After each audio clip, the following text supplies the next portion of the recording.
बचपन की सहेली से ससुर ने की शादी। अरे सेजल बहू, तूने अपने ससुर को देखा क्या? मैंने पूरे घर में देख लिया, कहीं दिखाई नहीं दे रहे। तबीयत ठीक है ना इनकी? मम्मी जी, पापा जी तो रात के खाने के बाद बाहर टहलने निकल गए थे, अभी तक आए नहीं हैं। इस बूढ़े के पाँव में भी चक्के लग गए। 15 मिनट हो गए खाना खाए, अभी तक टहल कर वापस नहीं आए। अरे माँ, क्यों परेशान होती हो? पिताजी कोई छोटे बच्चे थोड़े ही हैं, यहीं कहीं टहल रहे होंगे, थोड़ी देर में आ जाएंगे। तेरे पापा के पाँव में चक्के लग चुके हैं कुछ दिनों से, ऐसे नहीं आएंगे वो। भरी रात में क्या जरूरत है बाहर घूमने की? तुम लोग रुको, मैं अभी उन्हें पकड़ कर ले आती हूँ। इतना कहकर शारदा रात के 10 बजे घर से बाहर निकलती है और थोड़ी दूर चौराहे पर रामलाल, हेमंत और पारुल से बातें करते देखते हैं। अरे हेमंत भाई, बड़े दिन बाद तुमसे मिलना हुआ है। एक समय था जब साथ में पूरे स्कूल में दौड़ मचा दिया करते थे। अरे रामलाल, वो दिन गए, अब तो चलने में ही घुटने जवाब दे जाते हैं। ये सब छोड़ो, इससे मिलो, ये मेरी बीवी है पारुल। नमस्ते भाभी जी। अच्छा, तो इतनी रात में, चांदनी रात में इस बुढ़ी के साथ मीठी मीठी बातें की जा रही है। सुधरेंगे नहीं ये आदमी। इतना कहकर शारदा रामलाल के पास आती है और उसे बड़ी बड़ी आंखों से देखने लगती है। अरे शारदा, तुम यहाँ? आप यहाँ क्या कर रहे हैं? ऐसे क्यों पूछ रही हो शारदा? मैं तो बस टहलने आया था, तो मेरे बचपन के दोस्त मिल गए, उनसे बात करने लगा। इतनी रात को आपको कहाँ से दोस्त मिल जाते हैं? हमें तो कभी नहीं मिलते इतनी रात में कोई दोस्त। चुपचाप घर चलिए। शारदा, मैं अपने दोस्तों से बात कर रहा हूँ, और तुम ये किस तरह से बात कर रही हो? अरे भाई रामलाल, चला जा, लगता है भाभी जी को तेरे बिना नींद नहीं आ रही है। जाइए, वरना पता चला भाभी जी यहीं डंडा लेकर आपको दौड़ाने लगे। हम भी घर चलते हैं। इतना कहकर हेमंत और पारुल आगे बढ़ जाते हैं और रामलाल शारदा के साथ अपने कमरे में लौट आता है। शारदा, ये क्या तरीका था तुम्हारा बात करने का? उन लोगों को कितना बुरा लगा होगा, और मेरी बेइज्जती अलग कर दी। तो क्या जरूरत थी इतनी रात को उस बुढ़िया से बातें करने के लिए बाहर जाने की? क्यों गए थे उससे बात करने? शारदा, तुम गलत समझ रही हो। मैं तो बाहर टहलने गया था, वहाँ मुझे हेमंत मिल गया। पारुल उसकी बीवी है, और हेमंत मेरा बचपन का बहुत अच्छा दोस्त है। 4 अक्षर पढ़ने बोल दो तो चश्मा ढूंढने लगते हो। यहाँ बचपन की दोस्ती पहचान रहे हो? उल्लू समझाए मुझे। चुपचाप दवाई खाकर सो जाइए। हे भगवान, इसकी शक करने की बीमारी दिन पर दिन बढ़ती जा रही है। रामलाल दवाइयाँ खाता है और फिर रामलाल और शारदा सो जाते हैं। ऐसे कुछ दिन बीतते हैं। एक दिन शारदा और रामलाल मंदिर आए होते हैं। चलिए भगवान के दर्शन करते हैं। शारदा, प्रसाद और फूल कहाँ हैं? आपने प्रसाद और फूल माला नहीं लिया है? नहीं, मैंने तो नहीं लिया। हाँ, आपको तो बस औरतों से बातें करना याद रहता है। ये सब बातें कहाँ से याद रहेंगी? अरे तुम नाराज क्यों होती हो? मैं अभी नीचे से लेकर आता हूँ। अच्छा, तो अब मुझे यहाँ छोड़कर नीचे जाकर फूल वाली से बात करना है आपको? ये भगवान, क्या करूँ मैं इस बुढ़े का? यही चुपचाप खड़े रहिए, मैं लेकर आती हूँ फूल माला। इतना कहकर शारदा मंदिर से नीचे उतरती है। तभी आरती की थाली लिए मीनाक्षी आती है। अरे समधी जी, आप यहाँ? अरे समधन जी, आप? वाह, आज क्या इत्तेफाक है, आज तो हम दोनों मंदिर में मिल गए। और सब घर में कैसे हैं? अरे सब भगवान का आशीर्वाद है। अच्छा, ये सही से दिख नहीं रहा। ये बूढ़ा किसी औरत से बात कर रहा है क्या? अरे ये तो हमारी समधन है। समधन भी ना अपने समधी पर ही डोरे डालने लगी, और ये भी कुछ कम नहीं है। कैसे हंस हंस कर बातें कर रहे हैं। रुको, अभी खबर लेती हूँ। शारदा पूजा का सामान लेकर तुरंत रामलाल के पास आती है। अरे समधन जी, आप यहाँ? बड़ा अच्छा लगा आपको देखकर। पूजा कर ली? नहीं समधन जी, अब वो सब अभी करूंगी।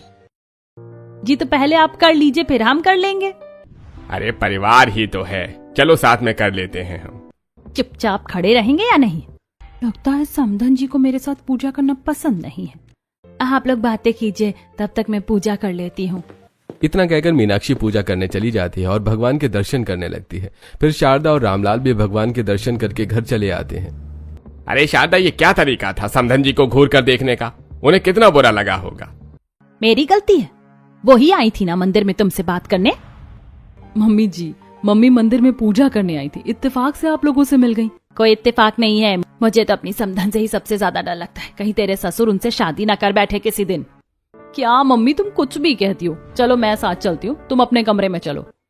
हे भगवान, ये मेरी सास तो कुछ भी कह सकती है, मेरी मम्मी पर ही आरोप लगाने लगी। ऐसे कुछ दिन बीतते हैं। एक दिन शारदा अपनी पड़ोसनों से बात कर रही होती है। शारदा, तू तो बड़ी लकी है। तेरा पति कितना अच्छा है, सबकी बातें सुनता है, सबकी केयर करता है। अरे पति चाहे जिसका हो और जैसा भी हो, पर होता तो मर्द जात ही है ना। और ये मर्द जात की यहाँ वहाँ मुंह मारने की आदत जाती नहीं है। बात तो सही है, अब घोड़ा बूढ़ा हो या जवान दौड़ तो लगाएगा ही। शारदा, हम तो अपने पतियों की चाबी बराबर टाइट रखते हैं, तू भी भैया की चाबी लगा कर रखा कर। ऐसे कुछ दिन बीत जाते हैं और एक दिन शारदा और रामलाल बाजार जाते हैं, जहां रामलाल एक औरत के ठेले पर पानी पूरी खा रहा होता है। अंकल, पानी पूरी अच्छी है ना? अरे बहुत अच्छी है बेटी, जैसा कहा था वैसा ही बनाया है तुमने। एक बात पूछो बेटी, एक औरत होकर पानी पूरी बेच रही हो, ऐसी क्या परेशानी है? मेरे पति मुझे छोड़कर भाग गए। अपने छोटे से बच्चे और इस पापी पेट को पालने के लिए मैंने पानी पूरी बेचना शुरू किया। मैं सब्जियां खरीदने जरा सी हटी क्या, ये पानी पूरी वाली से बात करने लगे। पड़ोस ने सही कह रही थी, मुझे इन्हें डंडे मारकर ही सुधारना पड़ेगा। शारदा रामलाल के पास आती है। ए जी, क्या कर रहे हैं आप यहाँ पर? अरे भाग्यवान, मैं पानी पूरी खा रहा हूँ, आप भी खाएंगी? मैं पानी पूरी नहीं खाऊंगी, आपका खून पीऊंगी। शर्म आती है, दांत हिलने लगे और यहाँ इस औरत से हंस हंस कर बातें कर रहे हैं। शारदा, अब तुम्हारा बहुत ज्यादा हो रहा है, मैं बस यहाँ पानी पूरी खाने आया था। ये लड़की ही मिली आपको पानी पूरी खाने के लिए, और कोई बाजार में पानी पूरी वाला नहीं है? क्या बातें कर रहे थे आप इससे? पानी पूरी बनाना सीख रहे थे? नहीं आंटी, अंकल तो बस ये पूछ रहे थे कि मैं पानी पूरी क्यों बेचती हूँ। अरे तू जैसी फरेबी, तू जैसी चुड़ैल के साथ कौन रहेगा? शर्म आती है? पिता की उम्र के आदमी से हंस हंस कर बातें कर रही है, बेशर्म कहीं की। शारदा, तुम घर चलो, आज के बाद मैं तुम्हारे साथ कहीं नहीं जाऊंगा। इतना कहकर रामलाल शारदा का हाथ पकड़कर उसे घर ले आता है। पापा जी, आप इस समय मम्मी जी को पकड़कर क्यों ला रहे हैं? अरे बच्चों, अपनी माँ को समझा लो, बाजार में जो औरत पानी पूरी बेचती है उसे हम पानी पूरी क्या खाने लगे, उसने उसे जलन, चुड़ैल और न जाने क्या क्या बना दिया। माँ, तुम ऐसे क्यों पिताजी को परेशान करती हो? मैं परेशान करती हूँ? क्या जरूरत होती है इन्हें इन औरतों से बातें करने की? बुढ़ापा आ गया है पर जवानी खत्म नहीं हुई है, तो ये सब तो सुनना ही पड़ेगा। ऐसे ही आज का दिन बीतता है। अगले दिन बाजार की खबर सभी पड़ोसियों को पता चल जाती है और सभी पड़ोसियां घर के बाहर खड़े होकर बातें कर रही होती हैं। अरे सेजल बहू, क्या हुआ था कल बाजार में तेरे सास ससुर के बीच? कुछ हमने सुना कि तेरे ससुर शादी करने वाले। मेरे ससुर का किसी के साथ क्या चक्कर चलेगा? मेरे ससुर का कोई चक्कर नहीं चल रहा, वो बस माँ जी को गलतफहमी हो गई थी। संभाल कर बहू, घोड़ा कभी बूढ़ा नहीं होता, और ये मर्द जात वही घोड़े हैं। इन्हीं पड़ोसनों ने मम्मी जी के दिमाग में शक का बीज बोया है मेरे ससुर के खिलाफ। तभी घर के सामान से लदा हुआ टेम्पो पड़ोस के घर के सामने आकर खड़ा हो जाता है और ऑटो रिक्शा से कनिका बाहर निकलती है। मैम साहब, सारा सामान घर में रख दूं? हाँ भैया, सारा सामान घर में रख दीजिए और थोड़ा सजा कर रख दीजिएगा। बहन, उसकी चिंता मत कीजिए। ये नई लड़कियां क्या हमारे पड़ोस में रहने आई हैं? लगता तो ऐसा ही है। ये लड़की जानी पहचानी क्यों लग रही है? कहीं तो देखा है मैंने इसे। ये सामने खड़ी लड़की जो मुझे देखे जा रही है, बड़ी जानी पहचानी लग रही है। सेजल और कनिका दोनों एक दूसरे की तरफ बढ़ती हैं। सेजल, कनिका, अरे कनिका, अरे यार सेजल, कितने दिन बाद हम लोग मिल रहे हैं। लास्ट हम लोग बोर्ड्स एग्जाम में मिले थे, उसके बाद फिर आज मिल रहे हैं। अरे तू ही तो बाहर कॉलेज में पढ़ने चली गई थी और उस समय हमारे पास फोन भी नहीं था। अरे कोई विश्वास करेगा कि हम बचपन की सहेलियां हैं और इतने साल बाद मिल रही हैं। वैसे तू यहाँ कैसे? अरे यहाँ मेरी शादी हुई है, सामने वाला घर मेरा ससुराल है। वैसे तू यहाँ कैसे? मुझे इस शहर में नौकरी मिली है तो बस नौकरी करने के लिए इस शहर में आ गई। अच्छा, तो तेरी शादी हो गई? नहीं, पहले सेटल हो जाऊं, फिर देखी जाएगी शादी की। सही है, ठीक, तू पहले अपना घर अच्छे से सजा ले, फिर हम लोग बैठकर बातें करेंगे। इतना कहकर सेजल अपने घर चली जाती है और रात में राघव को अपनी सहेली के बारे में बताती है और अगले दिन दोपहर में सेजल कनिका को अपने घर ले आती है। बहू, तेरे साथ ये लड़की कौन है? पापा जी, ये मेरी सहेली है कनिका। अरे वाह भाभी, आपकी सहेली ने कितनी अच्छी मॉडर्न ड्रेस पहनी है, बहुत प्रिटी लग रही है आप।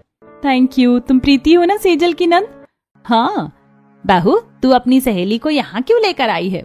मम्मी जी, कनिका मेरी बचपन की सहेली है और हम दोनों बहुत सालों बाद मिल रही हैं, इसीलिए आप लोगों से मिलवाने लाई हूँ। मिल लिए हम तेरी सहेली से। बाय सहेली जी। बाय। ठीक है सेजल, मैं तुझसे बाद में मिलती हूँ। शारदा के व्यवहार से कनिका हैरान होकर वापस चली जाती है। मम्मी जी, आपने ऐसा क्यों किया? बेचारी को कितना बुरा लगा। अच्छा हुआ ना चली गई, और तुझे क्या जरूरत थी अपनी सहेली को घर लेकर आने की? देखा है कैसे कपड़े पहनकर आई थी।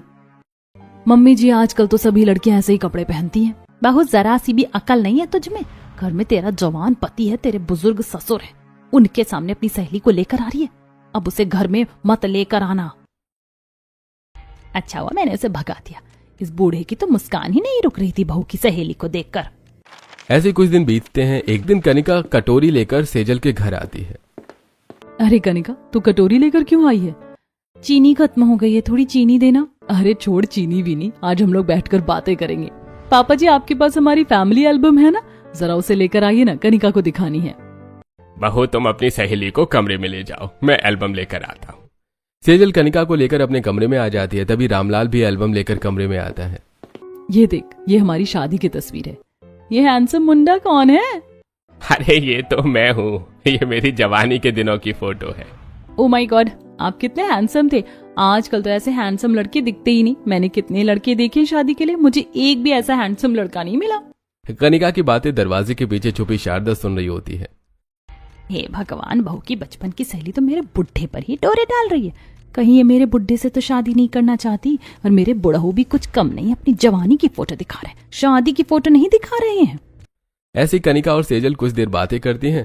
अभी कनिका अपने घर चली जाती है। सेजल किचन में काम कर रही होती है। तभी शारदा, बहू आज से तेरी आवारा सहेली मुझे इस घर में दिखनी नहीं चाहिए, समझ जा, और उसे भी समझा दे। अगले दिन सेजल कनिका के घर आती है। पता है, मेरी सास ने तुझे मेरे घर आने से मना किया है। अब तुझे मुझसे बातें करनी होंगी तो बाहर ही मिलना। तेरी सास लगती भी मुझे हिटलर है। ठीक है, हम बाहर ही मिलेंगे। ऐसे कुछ दिन बीतते हैं। एक दिन कनिका प्रोफेशनल कपड़ों में अपने घर में सिर पकड़े बैठी होती है। ओ माय गॉड, मेरा सिर दर्द से फटा जा रहा है। ऑफिस भी जाना है, बिना ब्लैक टी के ये सिर दर्द नहीं ठीक होने वाला। सेजल ने घर आने से मना किया था, पर एक ब्लैक टी तो पिला ही सकती है, उसी के घर चलती हूँ। इतना कहकर कनिका सिर पकड़े हुए सेजल के घर आती है। रामलाल दरवाजा खोलता है। अरे तुम यहाँ? हाँ, मुझे एक कप ब्लैक टी चाहिए। मेरे सिर में बहुत दर्द हो रहा है, तो सोचा सेजल से बनवा लूं। तुम अंदर आकर बैठो। सेजल तो अपने सास नंद के साथ बाहर गई है, मैं ब्लैक टी बना कर लाता हूँ। नहीं नहीं, आप रहने दीजिए, मैं खुद बना लेती हूँ। नहीं, तुम चुपचाप बैठो, मैं लेकर आता हूँ। इतना कहकर रामलाल किचन में आता है और ब्लैक टी बनाने लगता है। कनिका सोफे पर बैठ जाती है। रामलाल ब्लैक टी बनाकर बाहर आता है। तभी शारदा सेजल और प्रीति के साथ वापस आती है। बहू, मैंने तेरी सहेली को घर आने के लिए मना किया था ना, तो ये यहाँ क्या कर रही है? कनिका, तूने कहा था ना हम लोग बाहर मिलेंगे, तो फिर यहाँ क्यों आई है? वो सेजल, मेरे सर में बहुत तेज दर्द हो रहा था, तो मैं तेरे हाथ की ब्लैक टी पीने आई थी। तो जब बहू यहाँ नहीं थी तो तू क्या मेरे घर में तोते गिन रही थी? तभी शारदा की नजर हाथ में कॉफी कप लिए रामलाल पर पड़ती है। ओहो, अच्छा, तो यहाँ तोता अपनी मैना को ब्लैक टी पिला रहा है। शारदा, ये कैसी बातें कर रही हो तुम? आंटी, आप गलत समझ रही हैं। वो सेजल नहीं थी, इसीलिए अंकल ब्लैक टी बनाने लगे। मैंने रंग लगाकर बाल सफेद नहीं किए। तुम जैसी उड़ती तितलियों के पर आसमान में गिन लेती हूँ। बहू, तेरी सहेली तेरे ससुर से शादी करना चाहती, इन दोनों का चक्कर चल रहा है। इतना कहकर शारदा कनिका को हाथ से खींचते हुए घर के बाहर कर देती है। ऐसा मत करो शारदा, उसे दर्द हो रहा होगा। हाँ, ये देखो, दर्द इसे हो रहा है और कलेजे में आग इनके लग रही है। बहू की सहेली से ससुर का क्या प्यार है, वाह वाह वाह। हाँ, करता हूँ, मैं बहू की सहेली को पसंद। हम दोनों शादी भी करने वाले हैं। बोलो क्या कर लोगी तुम? जब देखो शक शक शक। और कुछ आता है कि नहीं तुम्हें? तुम शादी करके तो दिखाओ, तुम्हारी टांगे तोड़ दूंगी मैं। जो करना हो कर लेना। इतना कहकर रामलाल अपने कमरे में चला जाता है। शारदा कनिका को खींचते हुए घर के बाहर आती है। सेजल, तुझे तो मुझ पर विश्वास है ना, तू अपनी सास को समझाना। मेरे मना करने के बाद भी तू मेरे ससुराल आ रही है। अब तो मुझे भी तेरे ऊपर शक हो रहा है। शारदा, तेरी बहू की सहेली तेरे पति पर डोरे डाल रही है। मुझे भी लगता है दोनों शादी करना चाहते हैं। ऐसा कुछ भी नहीं है। इतना कहकर कनिका भी अपने घर चली जाती है। ऐसे आज का दिन बीतता है और फिर अगले दिन। मम्मी, कल तुमने क्या बखेड़ा कर दिया था? कल रात पड़ोसी पापा और कनिका के बारे में क्या क्या बातें कर रहे थे। बुढ़ापे में तेरे पापा की जवानी फूट रही है, बहू की सहेली के साथ शादी करना चाहते हैं। माँ, तुम ये कैसी बातें कर रही हो? ऐसा कभी नहीं हो सकता। पापा ऐसा कभी नहीं कर सकते। ये बाहर से आवाजें कैसी आ रही हैं? बहू, तेरे ससुर कहाँ है? पता नहीं, वो तो मुझे सुबह से नहीं दिखे। शारदा घबराते हुए दरवाजे पर आती है। तभी रामलाल और कनिका वरमाला पहने एक दूसरे का हाथ पकड़े घर के बाहर आते हैं। ये देखो, बहू की बचपन की सहेली ने ससुर से शादी कर ली। और ये बचपन की सहेली ससुर से शादी करने यहाँ आई होगी। आप लोगों की इतनी हिम्मत, कल दोनों की चोरी पकड़ी गई और आज आपने बहू की सहेली से शादी भी कर ली। हाँ, हम बस यहाँ ये बताने आए हैं कि हमने शादी कर ली है। अगर आप लोग हमें एक्सेप्ट करेंगे तो मैं अपने पति परमेश्वर के साथ यहाँ रहूंगी, वरना बगल में ही मेरे पति परमेश्वर का दूसरा घर है, हम लोग वहाँ रहेंगे। मेरे बसे बसाए जीवन में तूने जहर घोला, सबसे पहले तेरा ही मुंह तोड़ूंगी। इतना कहकर शारदा हाथ उठाकर कनिका की तरफ बढ़ती है, तभी रामलाल शारदा का हाथ पकड़ लेता है। खबरदार शारदा, जो तुमने कनिका को हाथ भी लगाया। मैंने कनिका से शादी की है और अब कनिका हमारे साथ इसी घर में रहेगी। पापा, हमें आपसे ये उम्मीद नहीं थी। मुझे लगा मम्मी को गलतफहमी हुई है, पर आपने सच में दूसरी शादी कर ली। छी, मुझे शर्म आती है आपको पापा कहते हुए। आप मम्मी के साथ ऐसा कैसे कर सकते हैं? तुम बच्चे बड़ों के बीच में ना बोलो तो ही ठीक रहेगा। ये मेरा, कनिका और शारदा का आपसी मामला है। तुम लोग अपने काम से काम रखो। माँ जी, ससुर जी और मेरी सहेली को घर में आने दीजिए। कहीं मेरी सहेली ससुर जी के साथ अपने घर में जाकर ना रहने लगे। सेजल की बात मानकर शारदा दरवाजे से हट जाती है और रामलाल कनिका को लेकर घर के एक कमरे में चला जाता है। कनिका, ये हमारा कमरा है, आज से हम लोग यहीं रहेंगे। ऐसी रात होती है। रामलाल खाना खाकर कनिका की कमरे की तरफ जा रहा होता है कि तभी वहाँ कहाँ जा रहे हैं? हमारा कमरा यहाँ है। नहीं, आज मैं कनिका के साथ रहूंगा। बहू, तेरी सहेली को तो मैं। शारदा खून का घूंट पीकर रह जाती है। ऐसी रात बीतती है। अगले दिन कनिका मॉडर्न साड़ी में तैयार होकर हॉल में आती है। आज तो मेरी पहली रसोई है। बता सेजल, क्या बनाऊं सबके लिए? कोई नहीं खाएगा तेरे हाथ का खाना। सेजल, हमारे लिए नाश्ता तुम बनाओ। जाने दो कनिका, तुम मेरे लिए अपने पहली रसोई बनाओ। क्या खाएंगे आप? मुझे तो मूंग दाल का हलवा बड़ा पसंद है। तो मैं अपने पसंदीदा मर्द के लिए मूंग दाल का हलवा बनाऊंगी। इतना कहकर कनिका रामलाल के साथ किचन में चली जाती है और कढ़ाई में हलवा बनाने लगती है। वहीं रामलाल चॉपिंग बोर्ड से कनिका को हवा कर रहा होता है। शारदा दरवाजे के पास खड़ी होकर ये सब देख रही होती है। ये देखो, बहू की सहेली से क्या शादी कर ली। चुतुर्मुर्ग से तेज दिमाग दौड़ने लगा। कुछ नहीं मिला तो चॉपिंग बोर्ड से ही हवा करने लगे अपनी महबूब को। इसी तरह कनिका मूंग दाल का हलवा बनाती है और दोनों डाइनिंग टेबल पर आकर बैठ जाते हैं। आज आपको मैं अपने हाथों से मूंग दाल का हलवा खिलाऊंगी। सिर्फ तुम ही क्यों, मैं भी तुम्हें अपने हाथों से मूंग दाल का हलवा खिलाऊंगा। इतना कहकर रामलाल और कनिका एक दूसरे को अपने हाथों से मूंग दाल का हलवा खिलाने लगते हैं। ऐसी दोपहर होती है और कनिका रामलाल के साथ अपने कमरे में जोरों से हंस रही होती है। आपने अपनी बीवी की शक्ल देखी थी? ऐसा लग रहा था कि उनके तन बदन में आग लग गई हो। ज्वालामुखी बन गई थी वो। इस तरह मेरी शारदा का मजाक मत उड़ाओ। तुमने जो कहा मैंने वैसा ही किया, पर बेचारी को कितना बुरा लगा होगा। वो तो मैं था, इसलिए तुम बच गई, वरना वो तुम्हें कच्चा चबा जाती। उन्हें सबक सिखाने के लिए एक्टिंग जरूरी थी। ऐसी कुछ दिन बीत जाते हैं और एक दिन कनिका रामलाल के साथ छत पर कपड़े फैला रही होती है। आपने पायल की आवाज सुनी? शारदा आंटी आ रही हैं। हाँ, तो आने दो। कनिका रामलाल का एक हाथ अपनी कमर पर रखती है और दूसरे हाथ से अपना हाथ पकड़वाकर कपड़े फैलाने लगती है। अंकल, जरा सा भी मत हिलिएगा, मुस्कुराते हुए कपड़े फैलाते रहिए। हे भगवान, ची ची ची ची, ये बहू की सहेली मेरे पति के साथ छत पर गुलछर्रे उड़ा रही है। पड़ोसने देख रही हैं। इस बुड्ढे को जरा सी भी अकल नहीं है, जरा सी भी लाज शर्म नहीं बची है। जी करता है इसका गला घोट कर दबा दूं। दांत पीसते हुए और आंखों में आग लिए शारदा अपने कमरे में आती है और ड्रेसिंग टेबल का सारा सामान इधर उधर फेंक देती है और तकिए फाड़ देती है। बस एक बार मेरी सौतन मुझे अकेले में मिल जाए, ऐसा गला दबोचूंगी ना, हलक से आवाज तक नहीं निकलेगी इसकी। तभी सेजल कमरे में आती है। मम्मी जी, यह आपने कमरे का क्या हाल बना दिया? और ये तकिए किसने फाड़े? चली जा बहू यहाँ से, कहीं मैं तेरा ही मुंह ना नो चलूं। तेरा ससुर तेरी सहेली के साथ छत पर हाथ पकड़े हुए कपड़े फैला रहा है। मम्मी जी, अब तो उन्होंने शादी कर ली है, वो लोग अपनी जिंदगी में खुश रहें। आप क्यों अपना खून जला रही हैं? रहने दीजिए उन्हें। आप शांत हो जाइए, नहीं तो आपकी तबीयत खराब हो जाएगी। इस तरह सेजल शारदा को शांत करती है और कनिका के कमरे में आती है। कमरे में आते ही सेजल और कनिका जोरों से हंसने लगते हैं। अरे तुझे पता है, मम्मी जी ने पूरे कमरे की हालत खराब कर दी है। तकिए फाड़ दिए और पूरा सामान इधर उधर फेंक दिया है। मुझे तो तेरी सास से डर लगने लगा है।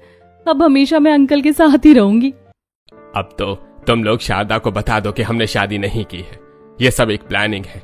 बेचारी को बहुत बुरा लग रहा है, बर्दाश्त नहीं कर पा रही है।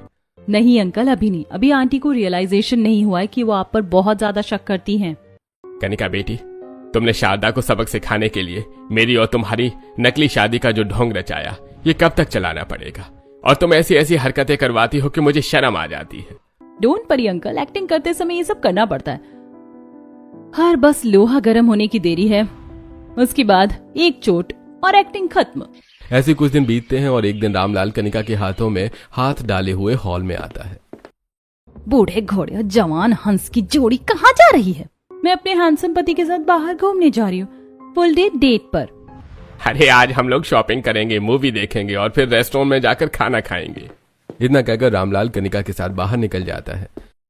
ये बूढ़े को मैं अकेले नहीं छोड़ सकती, मुझे देखना है क्या क्या करते हैं। इतना कहकर शारदा भी रामलाल के पीछे पीछे निकल जाती है।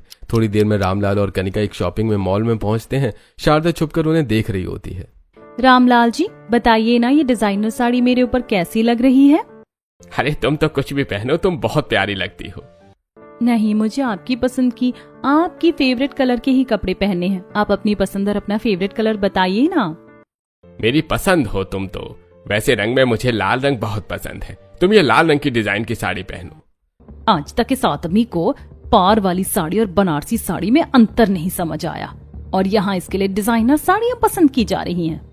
इसी तरह रामलाल कनिका को डिजाइनर साड़ी की शॉपिंग करवाता है। फिर दोनों मॉल में बाहर निकलते हैं और गन्ने के जूस वाले के पास आते हैं। जैसा मैंने सिखाया है वैसा ही कीजिएगा अंकल, शारदा आंटी देख रही हैं। रामलाल जी मुझे बड़ी प्यास लग रही है, चलिए ना गन्ने का जूस पीते हैं। भैया 1 गिलास गन्ने का जूस दीजिए और 2 स्ट्रॉ अलग लगा दीजिए। गन्ने वाला 1 गिलास जूस देता है। रामलाल और कनिका एक ही गिलास में 2 स्ट्रॉ लगाकर जूस पीने ही वाले होते हैं, तभी शारदा आकर जूस गिरा देती है। शारदा ये क्या बदतमीजी है?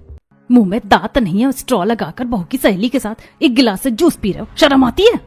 शारदा मैं बहू की सहेली के साथ नहीं, अपनी पत्नी के साथ जूस पी रहा हूँ, और 1 गिलास में पीऊं या 4 में, तुम कौन होती हो मुझे रोकने वाली? मैं तुम्हारी पत्नी हूँ, तुमने मुझसे शादी की, मेरे साथ 7 फेरे लिए हैं। पर आपको तो लगता है मर्द जात यहाँ वहाँ मुंह मारते हैं। अब जब मुंह मार रहा है तो क्या दिक्कत है आपको?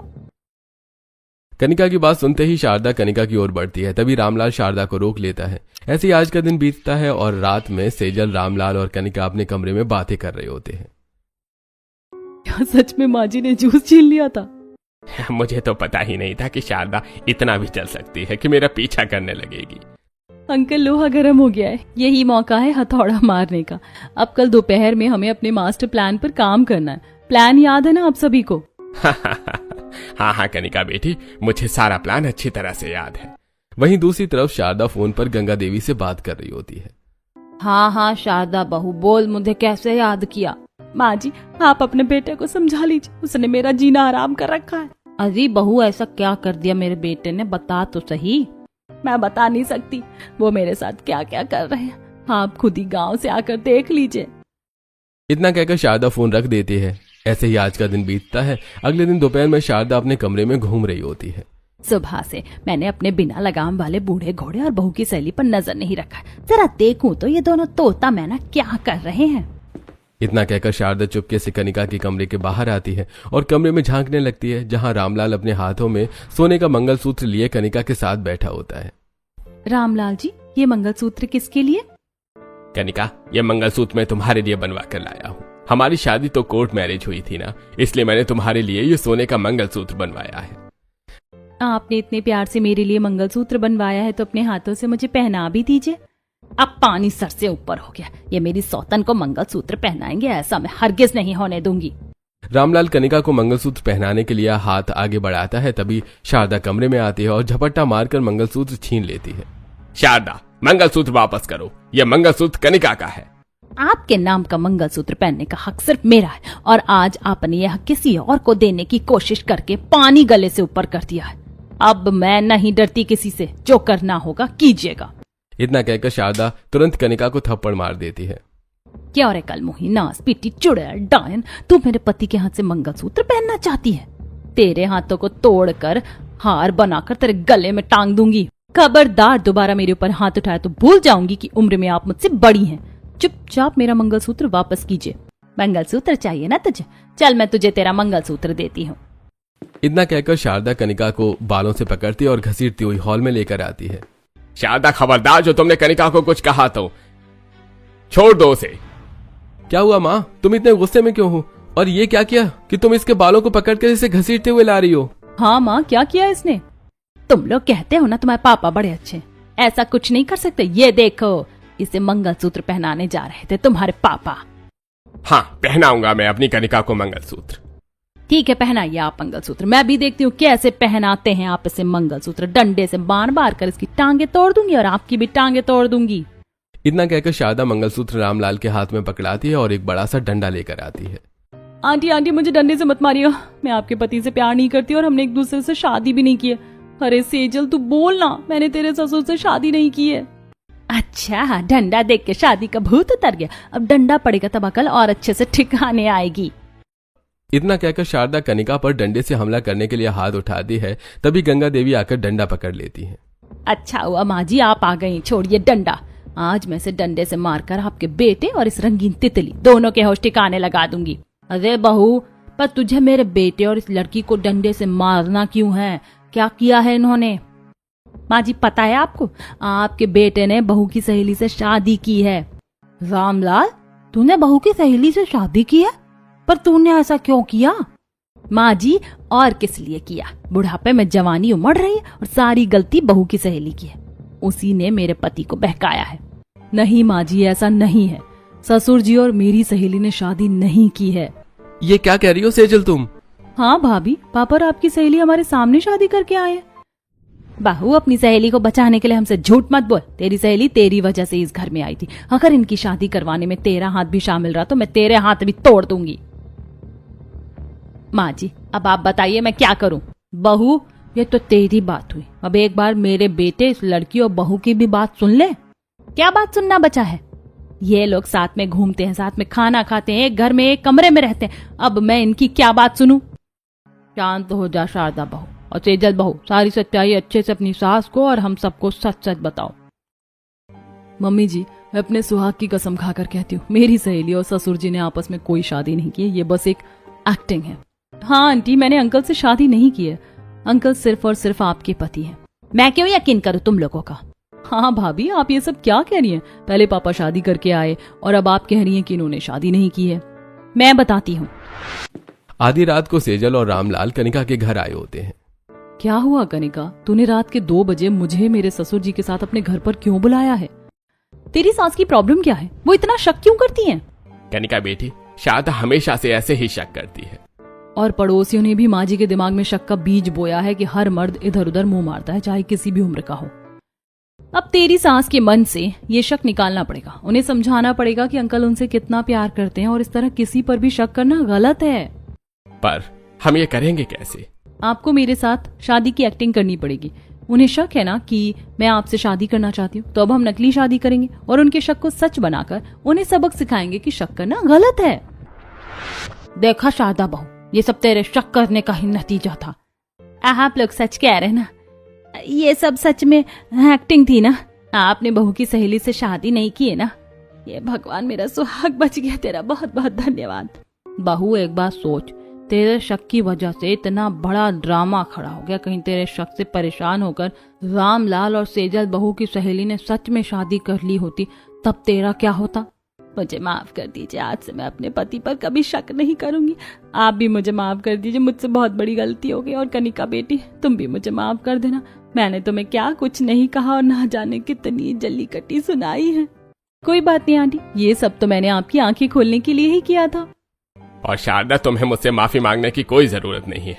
तुम्हारी हरकतों से मुझे ये तो पता चला कि तुम मुझसे आज भी उतना ही प्यार करती हो जितना तुम पहले करती थी। इस तरह बहू की बचपन की सहेली से ससुर ने शादी की एक्टिंग करके अपने शक करने वाली बीवी की शक करने की बीमारी को खत्म कर दिया और अब पूरा परिवार हंसी खुशी अपनी जिंदगी जीने लगता है।